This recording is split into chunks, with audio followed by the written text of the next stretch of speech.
Hey beauties, it's Life in Lipstick Green. I'm Monica coming to you with Sister to Sister Wednesday on Friday. If you want to hear how the enemy tried to take my life, then stay with me. Okay, I had to be around 20, 21, I believe, something like that. I had been in a relationship for a minute, a couple of years. Needless to say, with the wrong person, but I know that now. Then I loved him. We had some really good times, and just been with him so long. Just wanted things to work out. Wanted to have just a normal, good relationship. But he had some issues, and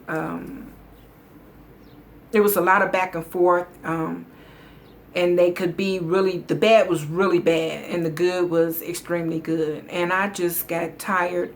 I needed some normalcy in my life, and I decided that it was over. So I tell him, that it's over. We have a talk, blah blah blah, and of course you hear, if I can't have you, nobody will. I'd heard that before. So he goes off, and I don't see him for a couple of days. So one day, my mom and I, we went grocery shopping or just regular shopping, I really can't remember, and we pull up. We get back home, and as we pull up, my mom, I see him on the porch. We see him, and my mom says, "He looks like he could kill a brick." That's what she said.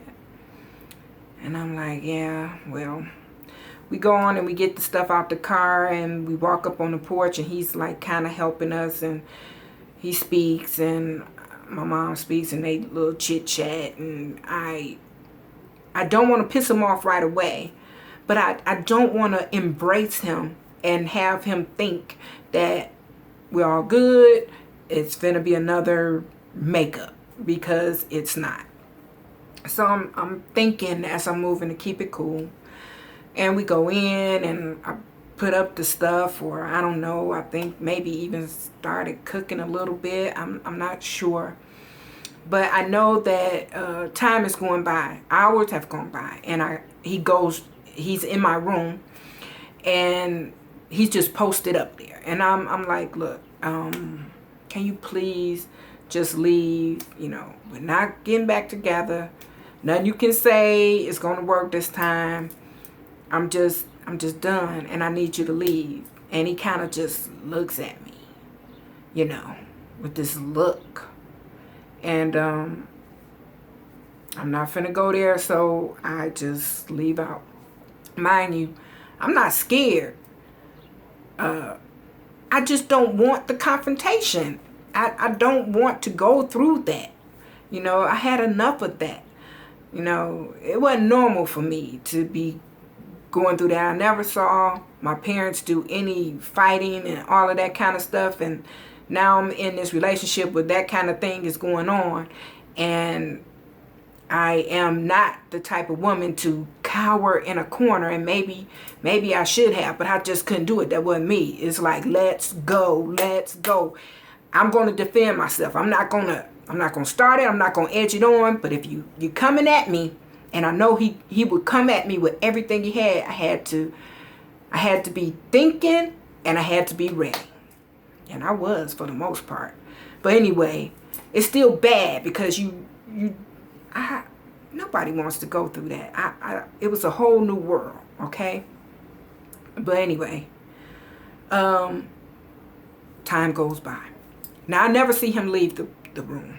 I go and I talk to my mom, and like I said, I think I cooked, and eventually it's getting darker, and I go ahead, get my things, and I take my shower and put pajamas on, and I'm like, can you please, I go in there and I'm like, can you please leave? It's getting late. I just want to relax, and I want to be alone, and I just need you to leave. And before I can really get things out, mind you, when I walk in the room, he has the room, the vibe in the room is him. You can feel it's thick, so thick you can cut a knife because it's a spirit. And you just feel evil, right? And so next thing I know, he is leaping off the bed, and he has one of, I remember thinking, when did he get that knife? It's one of my knives, and it's long, and I see the thickest part of the knife. I see the light from the ceiling light shining on the knife. He's coming in the hall after me, and I kind of turn around and I see this knife, and the look in his eyes, he intends to take my life. There is no stopping him. He has made up his mind. He's going to kill me this day, this minute. This is the minute. And I don't remember really putting my hand up, but I had to put my hand up, I guess, to block that. He was coming. It's almost like I could see him kind of, he was going to go for my chest area. And I must have put my hand up to block it. Now that's what happened to my hand. And the knife went through here, and either went here and ripped my hand open, or through this cut and ripped my hand open. But anyway, I haven't looked down. And so if I didn't even feel like I had been cut or stabbed or anything, it felt cold, and it felt like I got hit with a hammer or something. And I run past him to get to an extra bedroom, and he is on me. He is on me because he is determined to take my life. And I kind of catch a glimpse of him bringing the knife up again, and I feel cold again in my lower part of my back. Now the lower part, right in the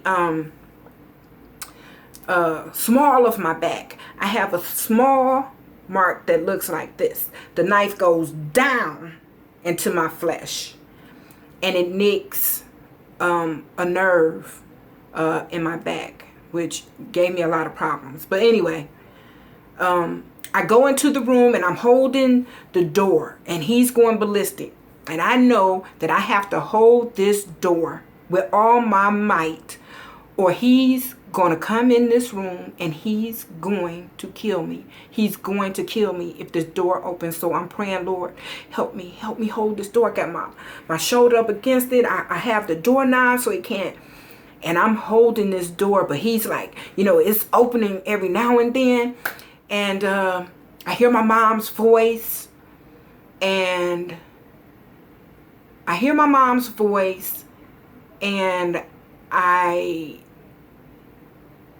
don't hear him say anything. Really. I don't remember hearing him say anything, but I remember hearing my mom's voice. I remember hearing her say, out. So I figured she's telling him to get out. Just get out. And then I hear the front door, and then I don't hear anything. And so I'm kind of worried about her a little bit. And I kind of open the door. I don't see anybody, but it's when I opened the door that I realized my hand felt really wet. Didn't think much about it. That's when I see my hand, and it's like this wad of flesh, which just looks like a wad of fat just hanging right here, and this area that's here was kind of right over here. So all of this was open, and right in here I could clearly see my pulse. It was just deep red, and it was just beating, and I could see all these ligaments. I could see every last one as they really look grayish white color. I see meat, and it is disgusting. That's when I kind of panicked, and